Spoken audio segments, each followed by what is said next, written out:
Tao of Jeet Kune Do. Tao of Jeet Kune Do is a book expressing Bruce Lee's martial arts philosophy and viewpoints published posthumously after Bruce Lee's death in 1973. The project for this book began in 1970 when Bruce Lee suffered a back injury during one of his practice sessions. During this time, he could not train in martial arts. He was ordered by his doctors to wear a back brace for 6 months in order to recover from his injury. This was a very tiring and dispiriting time for Lee, who was always very physically active. It was during his convalescence that he decided to compile a treatise on the system or approach to martial arts that he was developing. He called it Jeet Kune Do. The bulk of these writings would become the core set of writings. Many of these writings were done during a single session, which provided natural continuity. Lee had also kept various notes throughout the development of his combat philosophy, and these would become the disparate notes used in the book. Many of these notes were sudden inspirations which were incomplete and lacked any kind of a construct. The combination of the core set of writings and the disparate notes would be known as the text Tao of Jeet Kune Do. In 1971, it was Lee's intent to finish the treatise that he started during his convalescence. However, his film career and work prevented him from doing so. He also vacillated about publishing his book, as he felt that this work might be used for the wrong purposes. Lee's intent in writing the book was to record one man's way of thinking about the martial arts.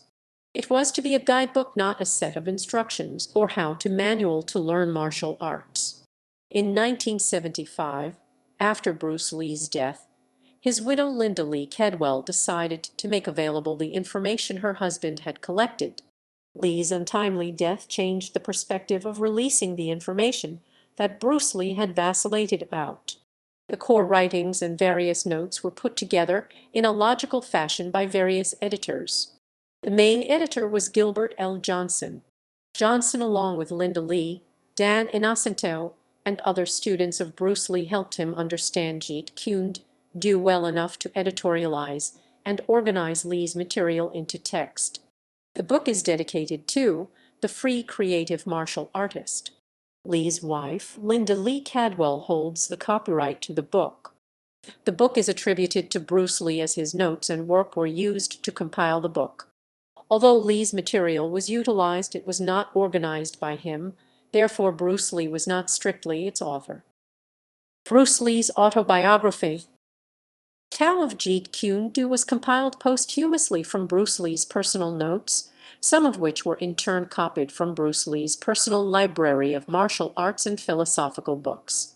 O'Hara Publications has acknowledged Edwin Hazlitt, Hugo and James Castello, Roger Crossier, and Giulio Castello as original sources.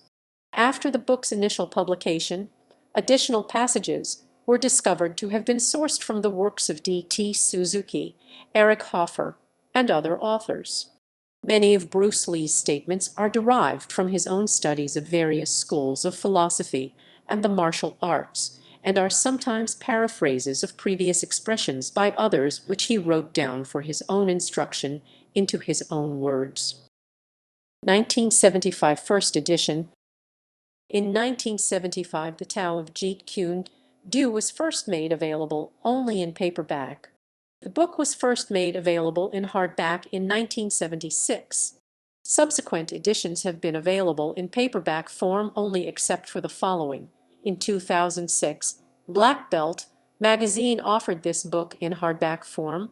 On a 500-copy limited collector's edition, the book is personally signed by Bruce Lee's widow Linda Lee Cadwell and his daughter Shannon Lee. Copies of the hardback edition from such sources as eBay typically fetch high prices and usually do not include the much sought-after dust jacket.